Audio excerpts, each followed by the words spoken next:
이스라엘의 역사를 통틀어서 가장 중요하고 극적인 사건은 무엇일까요? 언제가 가장 극적일까요? 성경을 보면 이스라엘의 역사 안에는 굉장히 독특한 사건들이 많습니다. 가장 중요한 것 중에 하나는 하나님께서 갈대아 우르에 있었던 아브라함을 부르신 사건도 있고, 또 역사 중에 보면 엘리야, 엘리사 이런 사람들의 엄청난 사건들도 많이 나오고요. 아니면 다윗을 계획하셔서 이스라엘 역사의 가장 황금기를 지나게 하시고 또 성전을 준비할 수 있도록 하셨던 것, 이런 것들을 생각할 수 있을 겁니다. 그러나 성경 중에서 가장 중요한, 가장 역사적인 사건은 유월절 사건입니다. 유월절 사건인데 그것이 바로 오늘인데, 왜냐하면 이 사건은 단순하게 그냥 10번째 재앙, 10가지의 재앙 중에 마지막 재앙으로 끝나는 것이 아니라 이스라엘 민족의 정체성을 갖다가 정확하게 알려주는 사건이고요. 그 다음에 또 한 가지는 21세기를 살고 있는 저와 여러분의 구원의 근거이기도 하고 예표가 되기도 하기 때문입니다. 유월절은 곧 생명과 구원을 우리에게 보여주는 그러한 절기이기도 하지요. 그래서 애굽에서 종살이하던 이스라엘 자손들이 당당하게 애굽을 걸어 나올 수 있었던 매우 중요한 하룻밤의 사건을 갖다가 이야기해주고 있습니다. 여호와 하나님께서 애굽에 내렸던 10가지 재앙 중에 이제 마지막 재앙이지요. 그 마지막 재앙이 있었던 그 밤의 사건인데, 마지막 10번째 재앙이 애굽에서 있은 후에는 애굽 사람들이 그들을 쫓아내듯 내보냈고, 그 다음에 이스라엘 사람들은 당당하게 폐물을 요구하고 금은을 요구하면서 그렇게 나올 수 있을 것이라 말씀하신 다음에, 그리고 나서 이제 이야기하십니다. 무엇을 해야 되느냐? 이 일어나는 날, 그 사건이 생기는 날, 장자들이 죽게 되는 날, 파리의 재앙 때부터 구별하셨던 여호와께서 다시 새로운 명령을 하나 해주시는데, 그게 뭐냐 하면 구별되는 방법을 이번에 말씀하시는 거예요. 구별되는 방법. 파리 재앙 때부터 하나님께서 이스라엘 사람들을 구별을 하셨습니다. 성경에는 이스라엘 자손을 구별했다 얘기하지 않고 고센 땅을 구별을 하셨어요. 고센에 이스라엘 자손들이 살고 있었거든요. 그래서 고센 땅을 구별을 하셨습니다. 그런데 이제 오늘 나오는 유월절의 사건에서는, 유월절에 맏아들이 죽고 살고 하는 그 사건에서는 다른 이야기를 합니다. 다른 방법을 말씀하시는데, 이 날이 얼마나 중요한 날이었는지 성경은 처음에 시작하면서 소개하면서 뭐라고 얘기하느냐 하면, 이 날을 너희들의 첫 해의 첫 달로 정하라. 이게 뭡니까? 어느 나라가 서로 건국을 하게 되면 연도를 새로 시작하잖아요. 그죠? 굉장히 중요한 날, 나라가 건국한 날, 그 날을 갖다가 기준날로 정하는 것처럼 그 연호를 정하듯이 아비벌, 그 달을 갖다가 너희들은 이제 처음 한 해가 시작되는 첫 달로 정하라. 뭐를 얘기하는 걸까요? 너무너무 중요하기 때문에 그 구원의 날로부터 너희들의 한 해가 새롭게 시작될 것이다, 이런 의미일 겁니다. 아비벌이라고 하는 달인데 지금 현대로 하면 3월 정도 됩니다. 아비벌, 이 아비벌이라는 말은요, 이삭이 여물어 간다 하는 뜻에서 온 말이래요. 이삭이 여물어 간다. 그 무슨 의미일까요? 추수가 곧 닥쳤다 하는 말입니다. 이제 지금 우리 절기하고 되게 비슷한 것 같아요. 추석이 가까워오고 이제 우리가 이제 더도 말고 덜도 말고 한가위만 같아라 옛말에 그렇게 이야기하는 게 왜 그래요?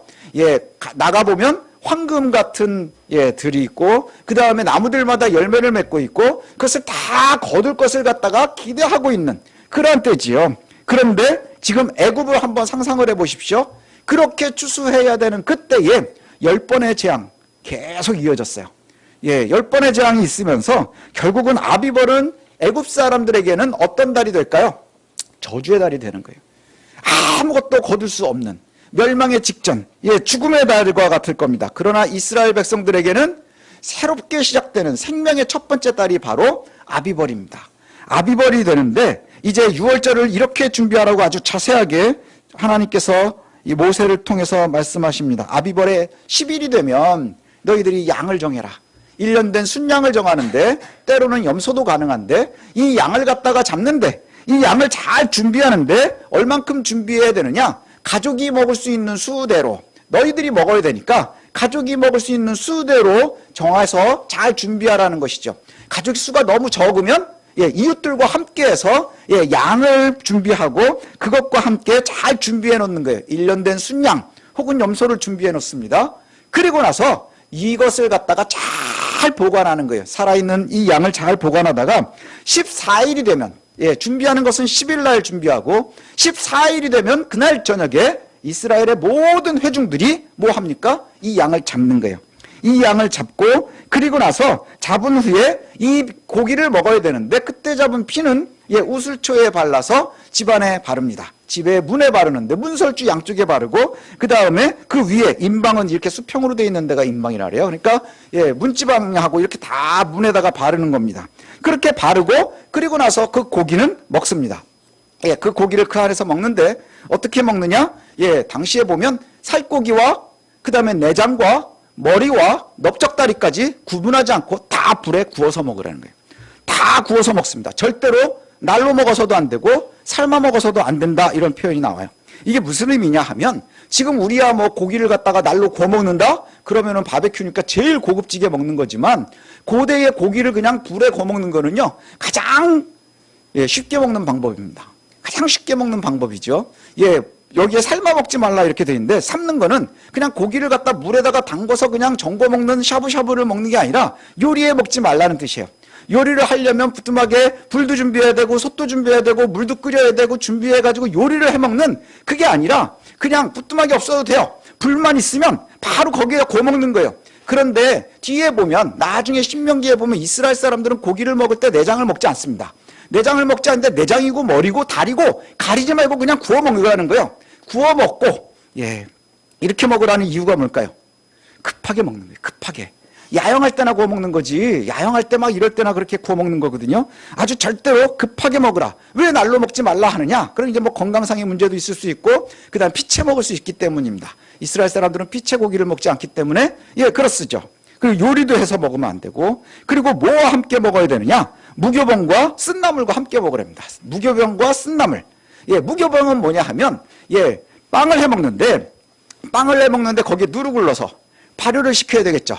누룩을 넣어서 발효를 시켜가지고 그것을 먹어야 되는데 무교병은 뭐냐 하면 그 안에 반죽에 누룩을 넣지 않는 거예요. 누룩을 넣지 않고 바로 구워 먹으라. 그러면 뭘 먹는 거냐? 빵을 만들어 먹는 게 아니라 그냥 밀가루 떡을 개떡처럼 그냥 구워 먹는 거예요. 그렇게 구워서 그렇게 먹어라. 그 다음에 뭐와 함께 먹느냐? 쓴나물과 함께 먹어라. 쓴나물과 함께 먹어라. 먹을 때는 어떻게 먹어야 되느냐? 다 서서 먹습니다. 옷을 다 입고요. 신발까지 신고요. 허리띠를 띠고 남자들은 지팡이를 들고 그렇게 해서 먹는데 어떻게 먹냐? 넉넉하게 조금씩 소화 잘 되도록 씹어 먹는 게 아니고요. 아주 급하게 먹어요. 급하게 먹습니다. 그리고 급하게 먹는데 그 밤에 다 못 먹은 고기가 나오면 어떻게 할까요? 그거는 전부 다 태워서 없애버려요. 태워서 싹 없애버리라. 이것이 6월절의 규례예요. 양을 갖다가 10일에 준비해서 14일에 잡고 그리고는 잡을 때의 피는 문설주에 바르고 그리고 고기는 아주 거릴 것 없이 막 급하게 구워서 먹고 쓴나물을 먹고 무교병을 먹는데 지금 당장 뛰어나갈 것처럼 옷을 입고 신발을 신고 띠를 띠고 그리고 나서는 지팡이를 짚고 급히 먹어라. 이게 바로 6월절 규례라는 거예요. 그 밤을 한번 상상을 해보십시오. 막 급하게 그 집에서는 밥을 먹고 있어요. 그리고 그 밖에는 무슨 일이 벌어지나요? 그날 밤에는 무슨 일이 벌어지냐? 여호와께서 보내신 죽음의 사자가 집집마다 다니며 이제 첫째 자손을 죽이는 겁니다. 첫 맏아들이 다 죽는 날이지요. 그런데 그 사람들이 모여서 6월절 음식을 먹고 문설주에 피가 발려져 있는 그 집은 뛰어넘는다. 이렇게 뛰어넘는다. 여기서 이야기하는 게 뭐냐? 서서 급히 먹고 그 다음에 고기에 구워 먹고 하는 여기에 가장 많이 나오는 표현이 그겁니다. 급하고 신속함입니다. 급하게 먹으라는 거예요. 신속하게 먹으라는 거예요. 고기를 불로 구워서 머리도 내장도 다리도 다 가리지 않고 막 먹으래요. 날로 먹어도 안 되고 그 다음에 잘 준비해서 먹어도 안 되고 삶아서 솥에 올려서 먹어도 안 됩니다. 이게 뭐냐? 급하게 먹어야 되기 때문이죠. 무교병을 먹어라. 그 뭐예요? 발효시키지 말라는 거예요. 그냥 밀가루에 물 부어서 그냥 막 급하면 그냥 바로 구워서 날로 밀가루는 먹을 수 없으니 그거 그냥 구워서 먹으라는 거죠. 그리고 쓴나물을 왜 같이 먹으라고 하느냐? 이 의미는 아마도 애굽의 고통스러웠었던 시기를 기억하는 걸 겁니다. 서서 급히 먹고 띠띠고 먹고 언제든지 출발할 수 있는 그 준비를 하고 그렇게 먹습니다. 남은 고기는 다 태워버리고 먹다 남은 반죽은 그냥 싸들고 나가는 거예요. 먹다 남은 반죽, 무교병 반죽은 그냥 짊어지고 그렇게 나갑니다. 이 얘기는 뭘 의미하느냐? 구원이 이렇게 다급하게 우리에게 온다는 거예요. 구원이 아주 긴박하다는 것이죠. 구원은 아주 긴박합니다. 아비벌 10월 10일부터 준비를 하고 그 다음에 기대하면서 얼마나 불안하고 이게 될까 안 될까 뭐 이러지 않았겠어요? 11일 날 준비하고 14일 날 고기를 잡는 그 사이 동안에 무슨 일이 있는지는 잘 모르겠어요.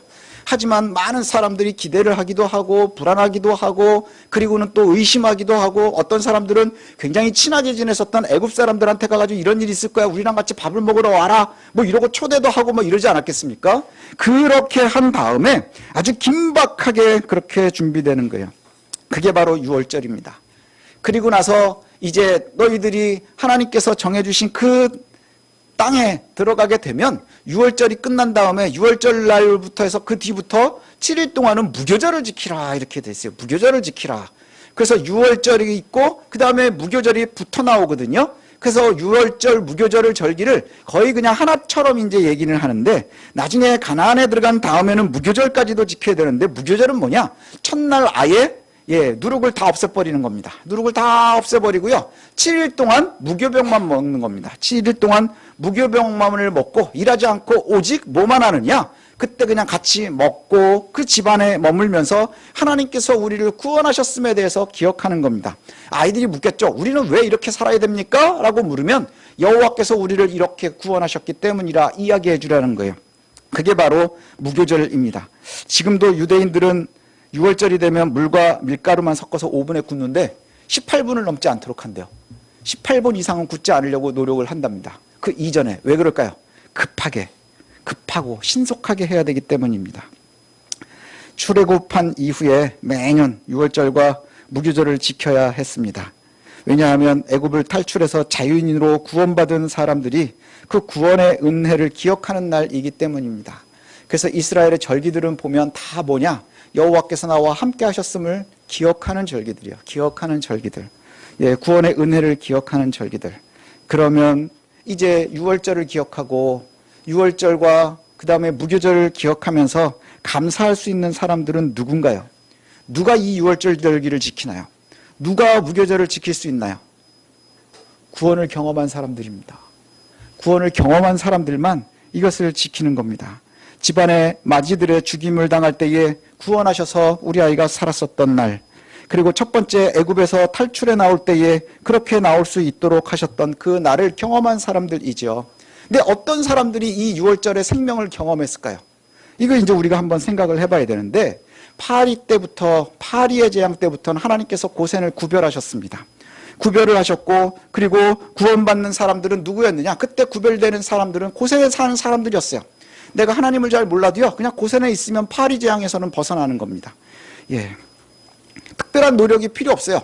그냥 거기서 있으면 파리도 피할 수 있었고 메뚜기도 피할 수 있었고 다 피할 수 있었습니다. 그런데 정작 마지막에 마침표를 찍는, 그리고 삶과 죽음이 갈림길에 있는 그 마지막 출애굽을 결정짓는 6월절 사건에는 고센을 구별했다는 표현이 나오질 않아요.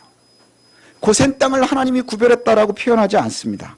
고센 땅을 구별하는 것이 아니라 누구에게 구원이 임하느냐? 여호와의 명령을 믿고 순종한 사람들에게 구원이 임하는 거예요. 어떤 사람들에게 생명이 있었습니까? 6월절 절기를 하나님께서 시키는 대로 해서 그것을 믿은 사람들인 거예요. 믿음의 결과로 순종한 사람들. 그래서 양을 준비하고 양을 갖다가 잡고 그리고 문설주로 바르고 그 안에서 띠띠고 급하게 먹었었던 사람들. 그리고 때로는 내가 고센에 살고 있지 않았었을지도 모르겠어요. 어떤 사람들이든지 그 안에 있었던 사람들은 구원을 받았다는 것이죠. 고센이 구별될 때 그 6월절 이전에는요, 어떻게 하면은 재앙을 피할 수 있었느냐? 파리가 싫으면 고센으로 가면 됐을 거예요. 애굽 사람들이라도 고센 땅은 딱 구별했다니까 파리 때문에 못 살겠어. 그러면 고센 근처에 있는 사람들은 다 고센 지역으로 가지 않았겠습니까? 파리 피해서. 그 다음에 뭐 악질이고 독종이고 이런 것들도 마찬가지였을 거고요. 우박이 떨어질 때 어떻게 하면 살 수 있어요? 고센으로 가면 됩니다. 메뚜기 피할 때도 마찬가지고요. 심지어는 흑암이 너무너무 무서워요. 근데 고센은 아직도 빛이 있었답니다. 그럼 그리로 가면 되는 거였어요. 그러나 생명과 사망이 왔다 갔다 하는 결정되는 그 순간에는 고센 지역이 중요한 게 아니었어요. 고센 땅이 중요한 것이 아니라 생명을 위해서는 믿음의 순종이 필요했다는 것이죠. 믿음의 순종. 이것을 여러분들이 꼭 기억했으면 좋겠습니다. 장자의 죽음을 피하고 생명을 얻는 사람들은 문설주의 양의 피를 바른 사람들이었고요. 문설주의 양의 피를 발랐었다고 하는 의미는 뭐냐? 여호와의 구원을 신뢰했기 때문에 그 말씀대로 순종한 사람들이라는 거예요. 예, 그 말씀대로 순종한 것, 행동이 중요한 것이 아니라 신뢰하고 있었다는 거예요. 하나님의 말씀을 신뢰하고 있었다는 것. 우리의 구원도 바로 이와 같습니다. 어떤 이유로든지 우리가 여호와를 알고 있습니다. 여기 계시는 분들도 마찬가지입니다. 예, 여호와를 알고 있고 때로는 뭐 열심히 했든 열심히 하지 않았든 성경을 압니다. 잘 알든 잘 못 들든 성경을 압니다. 또 예배자로 예배에 참석을 합니다. 어쩔 때는 잘 참석하지 못하고 여러 가지 상황이 생기면 요즘은 영상으로라도 아니면 또 은혜 받았다 하는 사람들은 또 설교 영상을 다시도 보면서 끊임없이 말씀을 접하려고 합니다. 고센에 살고 있는 것과 똑같아요. 고센 땅에 살고 있는 것과 같습니다. 근데 고센 땅에 사는 것만으로 완성되지 않는다는 거예요. 고센에 거주한다는 것만으로 구원이 이루어지는 것이 아니더라 하는 것이죠. 결국 구원에는 뭐가 필요하느냐? 믿음의 순종이 필요하다는 거예요. 믿음의 순종이 필요해요.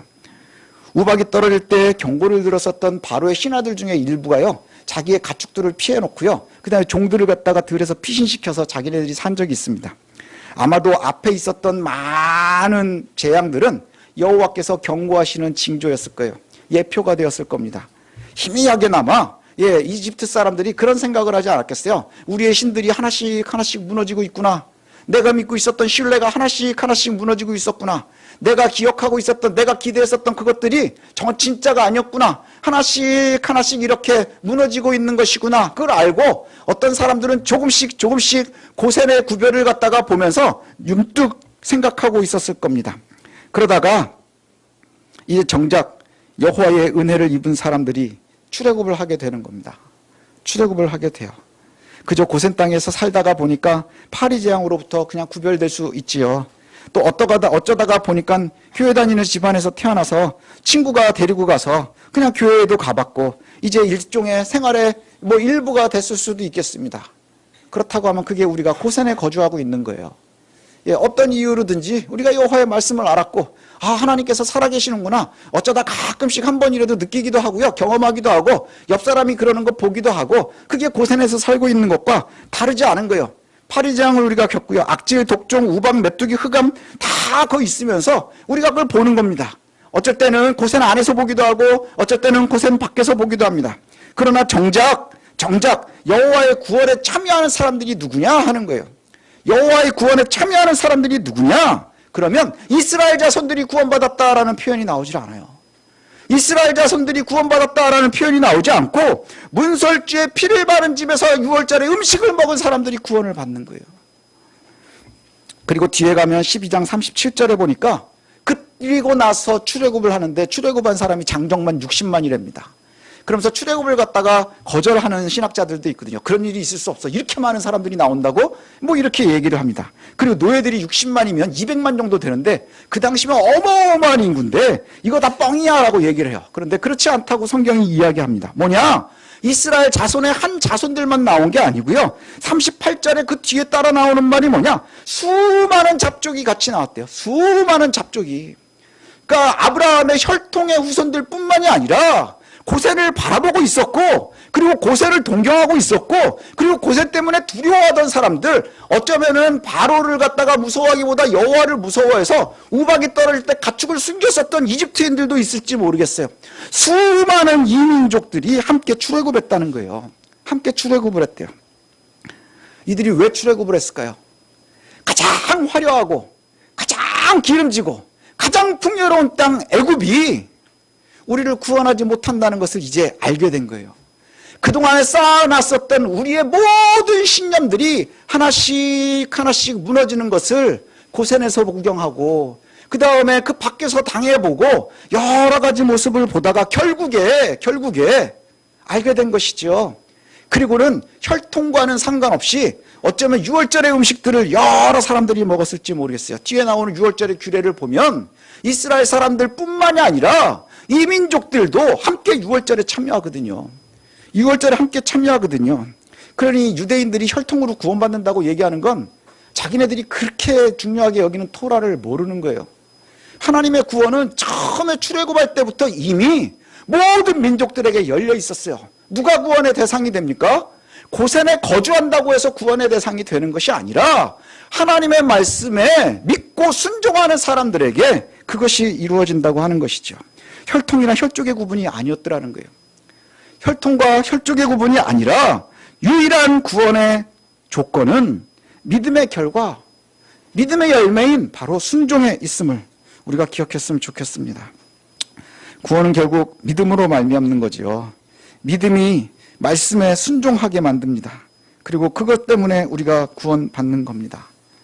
이스라엘의 초대왕 사울이 있었습니다. 초대왕 사울은 얼마나 멋있었던 사람인지 몰라요. 예, 매력 있는 캐릭터입니다. 그래서 사람들이 제비 뽑아서 세웠는데 얼마나 겸손했었는지 숨어있는 걸 갖다가 억지로 잡아다가 왕을 세웠거든요. 근데 억지로 잡아다가 왕을 세울 때 보니까 머리가 하나 더 높을 만큼 키가 컸답니다. 고대의 왕은요, 전쟁을 치러야 되는 사람이기 때문에, 예, 저는 왕 같은 조건이 안 됩니다. 예, 우리 교회에서 가장 왕이 될 수 있는 사람은 황창식 집사님이에요. 예, 그런 사람들이 왕을 하는 겁니다. 전쟁에 능할 수 있는 사람. 근데 너무너무 겸손해서 숨어 있다가 잡혀와가지고 왕이 됐대요. 얼마나 멋지게 시작을 했습니까? 그런데 그 사람을 갖다가 처음 세워놓고 하나님께서 버리셨어요. 왜 버리셨습니까? 순종하지 않았기 때문인 거예요. 순종하지 않았기 때문에 우리의 생각이 자꾸 들어가는 것이죠. 아말렉을 진멸해라 했는데 짐승들을 갖다 좋은 거는 다 챙겨왔습니다. 무엇 때문에 챙겨왔어요? 진짜인지 거짓말인지 모르지만 여호와께 제사하기 위해서 드렸습니다. 그때 사무엘을 통해서 여호와께서 뭐라고 말씀하세요?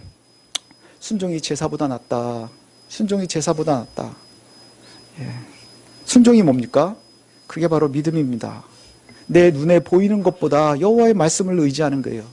나의 경험보다 여호와의 말씀이 더 우선되는 거예요. 내 신념보다 중요한 것이 여호와의 말씀이라는 것을 믿고 순종하고 따라가는 겁니다. 사랑하는 성도 여러분, 애굽은 되게 화려합니다. 화려하고요, 우리의 경험으로 보면 거기에 생명이 있는 것 같고요, 거기에 풍요로움이 있을 것 같고요, 거기에서 우리의 모든 것을 다 줄 것 같습니다. 그러나 애굽은 그렇게 화려하지만 거기엔 생명이 없습니다. 그러나 광야로 뛰어나가고 있는 사람들을 생각해 보십시오. 지금은 비록 10가지 재앙 때문에 되게 피폐해 있다고 그러지만, 예, 부자 죽어도 3년 간다고 그러잖아요. 애굽은 나일강이 없어지지 않는 한 풍요로울 겁니다. 재기할 겁니다. 그런데 그것을 가차없이 뒤로 하고 나올 때에는 어디로 나가는 거예요? 그 애굽을 나오면 바로 광야예요. 애굽을 나와서 애굽보다 좋은 땅으로 가는 게 아니고요, 나오자마자 곧바로 가는 곳이 광야입니다. 광야, 그곳에 생명이 있음을 알기 때문에 나가는 것 아니겠습니까? 이제 우리가 여호와를 안다면, 믿는다면 말씀에 순종하는 것이 필요하겠죠. 어떻게 해야 순종할 수 있을까요? 고센에서 사는 것이 아니라 말씀을 잘 염려해야 될 것이고, 그리고 믿어야 되는 거죠. 내가 사랑하는 이들과 함께 출애굽의 구원을 경험해야 되지 않겠습니까? 예, 출애굽의 구원을 경험해야 되지 않겠습니까? 6월절에서 제일 중요한 얘기는 긴급함입니다. 신속함입니다. 그래서 오죽하면 노예들인데, 이 노예들이 양을 잡는 게 이게 보통 일이 아니잖아요. 그렇죠? 예, 보통 일이 아니잖아요. 우리도 명절 때 소고기국 먹으려면 그게 보통 일이 아니잖아요. 그런데 남은 거는 다 태워서 버리랍니다. 다 태워서 버리래요. 예, 먹고 남는 건 다 태워 버리래요. 가지고 나가는 것도 아니고, 절여서 갖고 나가는 것도 아니고, 말려서 포를 만들어서 나가는 것도 아니고, 다 태워버리고 나가랍니다. 왜 그럴까요? 미련을 두지 않는 거예요. 애굽에서의 그 풍요로웠었던 가축을 미련을 두지 않는 겁니다. 그리고는 먹을 수도 없을 것 같은 무교병, 그거 짊어지고 나가는 거예요. 아마도 만나를 먹기 전까지는 끊임없이 무교병을 먹으면서 살지 않았겠습니까? 구원은 이렇게 긴급합니다. 구원은 매우 긴급합니다. 우리가 구원에 대해서는 내일로 미루지 말아야 돼요. 내일로 미루지 말아야 됩니다. 그리고 지금 기도해야 되고요, 지금 복음을 전해야 되고요, 지금 생명을 나누는 사랑의 실천이 우리에게 있어야 합니다. 예, 내일쯤 하지 아니죠. 왜요? 매우 긴급하기 때문입니다. 예, 그 시기가 언제인지 알 수 없기 때문이죠. 예, 저와 여러분들이 이제 오늘 6월절을 바라보면서, 또 우리가 이제 다음 주에는 또 추석이기도 해서 여러분 많이 기억해 보시기 바랍니다.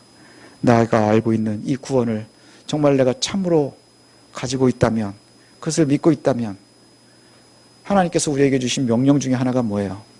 너희 가족들이 함께 모여 먹으라. 만약 이것이 남으면 이웃들과 함께 모여 먹으라. 이렇게 말씀하세요. 그 집에 들여서 함께 구원받기를 원하시는 거죠. 그리고 수많은 민족들이, 이 민족들도 함께 출애굽을 경험했던 것처럼 이제 우리를 통해서 하나님의 구원이 긴박하게 나에게, 또 나의 자손들에게, 또 나의 가족들에게, 나의 이웃들에게 영향을 끼치고 구원하는 귀한 역사가 있기를 소원합니다.